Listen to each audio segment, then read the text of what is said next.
अशोकनगर जिले का Piprai railway station इन दिनों अव्यवस्थाओं के हवाले है।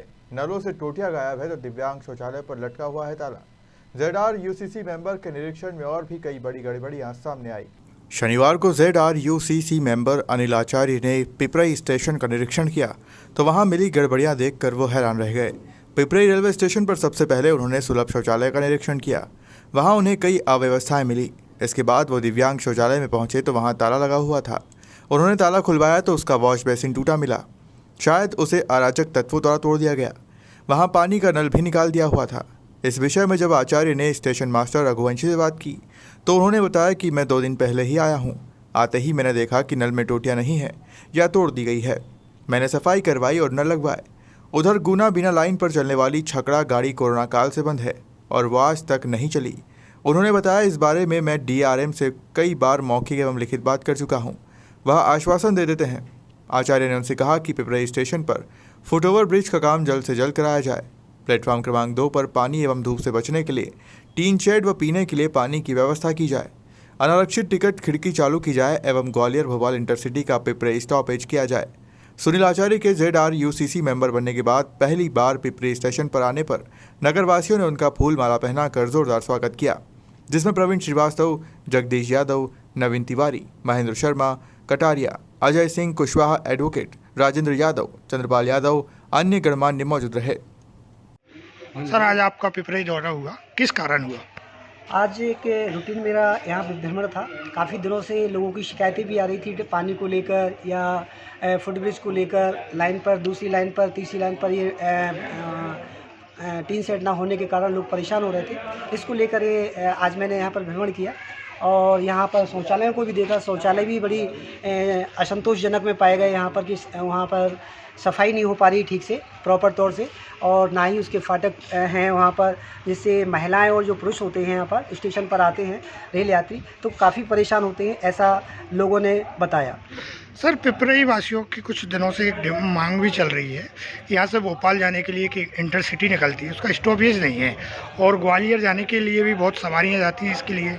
ये पूर्व में भी मैंने यहाँ पर बात की थी तो लोगों ने बताया था।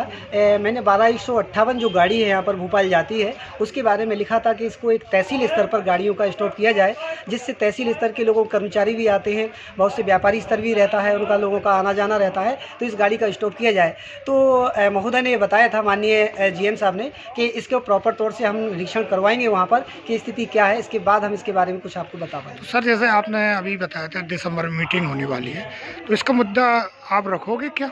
ये आपको जो यहाँ मैंने परेशानी आज देखी है भ्रमण करते समय, इन सारी अवस्थाओं को मैं वहाँ अपनी बैठक में रखूँगा और बैठक में इन चीज़ों को बताऊँगा। शौचालय को लेकर 12158 और भी कुछ साप्ताहिक ऐसी गाड़ियाँ हैं जो राजधानी को लेकर या साउथ को जोड़ती हैं, उनका स्टॉप करने के लिए तहसील स्तर पर उनको निवेदन करूँगा। अच्छा सर, कोरोना काल से कुछ गाड़ियाँ जैसे बंद हो चुकी थी, जैसे एक हमारे यहाँ बीना से गुना के लिए एक छकड़ा गाड़ी बोलते थे, वो अभी फ़िलहाल में बंद चल रही है। उसकी भी बहुत अप डाउन के लिए मांग चल रही है, वो सर हो सकती है चालू कब तक? 51,607 गाड़ी जो यहाँ थी, जो एक यहाँ की रीढ़ की हड्डी कही जाती है, लाइफलाइन थी, जिसमें हर वर्ग का यात्री यात्रा कर कर अपने गंतव्य स्थानों को जाता था और आता था। जैसे मजदूर हुआ बेचारा, यहाँ सुबह जाता था, शाम तक अपना मजदूरी करके घर वापस आ जाता था। इसके बारे में मैं लगातार अधिकारियों के संपर्क में हूँ और लगातार इस बात को बता रहा हूँ कि इस गाड़ी को बहाल किया जाए जल्द से जल्द। अभी फ़िलहाल में अशोकनगर में 24 तारीख से एक महान संत का आगमन हो रहा है भागवत कथा के लिए, तो मैंने अभी कल ही मेल किया है कि उसमें लाखों की तादाद में लोग आएंगे वहाँ पर, तो इस गाड़ी को जल्द से जल्द बहाल किया जाए। लेकिन वहाँ पर एक खबर आई है, अभी मुझे बताया है उन्होंने, कि उस गाड़ी को न चलाकर मेमो गाड़ी चलाई जाएगी, लेकिन मैंने उनको उसकी ये कहा कि उस गाड़ी को नियमित चलाया जाए। सर, मेमो गाड़ी तो अभी जो कार्यक्रम हुआ था एक संत का, उसमें भी स्पेशल के तौर पर चलाई थी, फिर वो बंद कर दी गई। उसी तरीके से फिर इस गाड़ी को चलाकर इसको भी बंद कर देंगे। अब अभी ऐसा तो नहीं है। अब ये अपने यहाँ की जो लोकलिटी की जो पॉलिसियाँ हैं उसके बारे में तो मैं आपसे कुछ नहीं कह पाऊँगा कि क्यों चलवाई थी और क्यों बंद कर दी। मैं बस यही कह सकता हूँ, कोई धर्म के खिलाफ नहीं हूँ। जिसने भी चलवाई थी, बस यही निवेदन करूँगा कि उसको यहाँ के लोगों की परेशानियों को सोचना चाहिए कि वो 2.5 साल से परेशान हो रहे हैं, तो 7 दिन में चलवा कर आपने क्या किया? है ना। जैसे आप कहते हैं कि साहब लॉस हो रहा है, तो इसमें क्या हुआ है, इसमें कोई ज़्यादा मात्रा में आ गया क्या? तो मेरा उनसे निवेदन यही रहेगा, उन लोगों से भी रहेगा कि यहाँ की लोकेलिटी के हिसाब से लोगों की परेशानियों को समझें और गाड़ी को उसको भी अगर चलाएं वो भी तो नियमित चलाना चाहिए और उसको चलाना चाहिए थी। 66, 72, 71 गाड़ी नाम की थी, वो जो मेमो थी वो चलाई गई थी, उसको नियमित चलाना चाहिए थी, लेकिन उस पर कोई ध्यान नहीं दिया गया। सर एक और मांग है यात्रियों की, जैसे अभी ग्वालियर का बीना से टाइम चेंज हो चुका है, उसका गुना से भी टाइम चेंज होना चाहिए।